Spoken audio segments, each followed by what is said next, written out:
யாத்திராகமம் 1ஆம் அதிகாரம்.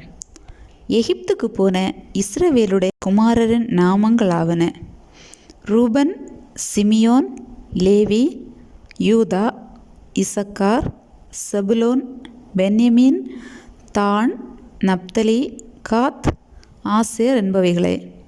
இவர்கள் யாக்கோபுடனே தங்கள் தங்கள் குடும்பத்தோடும் கூட போனார்கள். யோசேப்போ அதற்கு முன்னமே எகிப்தில் போயிருந்தான். யாக்கோபின் கர்ப்பப்பிறப்பாகிய யாவரும் 70 பேர்.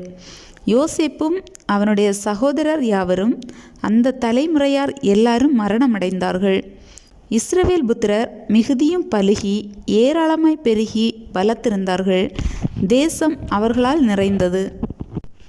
யோசேப்பை அறியாத புதிய ராஜன் ஒருவன் எகிப்தில் தோன்றினான். அவன் தன் ஜனங்களை நோக்கி, இதோ இஸ்ரவேல் புத்திரராகிய ஜனங்கள் நம்மிலும் ஏராளமானவர்களும் பலத்தவர்களுமாய் இருக்கிறார்கள். அவர்கள் பெருகாதபடிக்கும் ஒரு யுத்தம் உண்டானால் அவர்களும் நம்முடைய பகைஞரோடே கூடி நமக்கு விரோதமாக யுத்தம் பண்ணி தேசத்தை விட்டு புறப்பட்டு போகாதபடிக்கும் நாம் அவர்களை குறித்து ஒரு உபாயம் பண்ண வேண்டும் என்றான்.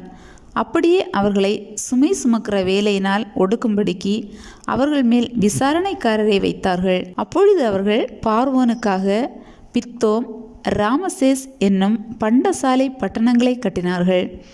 ஆனாலும் அவர்களை எவ்வளவு ஒடுக்கினார்களோ அவ்வளவாய் அவர்கள் பலுகி பெருகினார்கள்.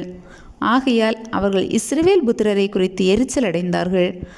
எகிப்தியர் இஸ்ரவேல் புத்திரரை கொடுமையாய் வேலை வாங்கினார்கள். சாந்தும் செங்கலுமாகிய இவைகளை செய்யும் வேலையினாலும் வயலில் செய்யும் சகலவித வேலையினாலும் அவர்களுக்கு அவர்கள் ஜீவனையும் கசப்பாக்கினார்கள்.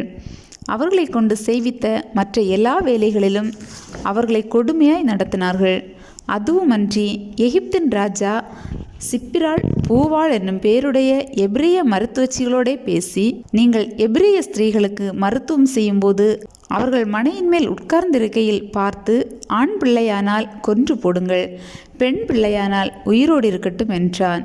மருத்துவச்சிகளோ தேவனுக்கு பயந்ததினால் எகிப்தின் ராஜா தங்களுக்கு இட்ட கட்டளைப்படி செய்யாமல் ஆண் பிள்ளைகளையும் உயிரோடே காப்பாற்றினார்கள். அதனால் எகிப்தின் ராஜா மருத்துவச்சிகளை அழைப்பித்து, நீங்கள் ஆண் பிள்ளைகளை உயிரோடே காப்பாற்றுகிற காரியம் என்ன என்று கேட்டான். அதற்கு மருத்துவச்சிகள் பார்வோனை நோக்கி, எபிரேய ஸ்திரீகள் எகிப்திய ஸ்திரீகளைப் போல் அல்ல, அவர்கள் நல்ல பலம் உள்ளவர்கள். மருத்துவச்சிகள் அவர்களிடத்துக்கு போகும் முன்னே அவர்கள் பிரசவித்தாகும் என்றார்கள். இது நிமித்தம் தேவன் மருத்துவச்சிகளுக்கு நன்மை செய்தார். ஜனங்கள் பெருகி மிகுதியும் பலத்து போனார்கள்.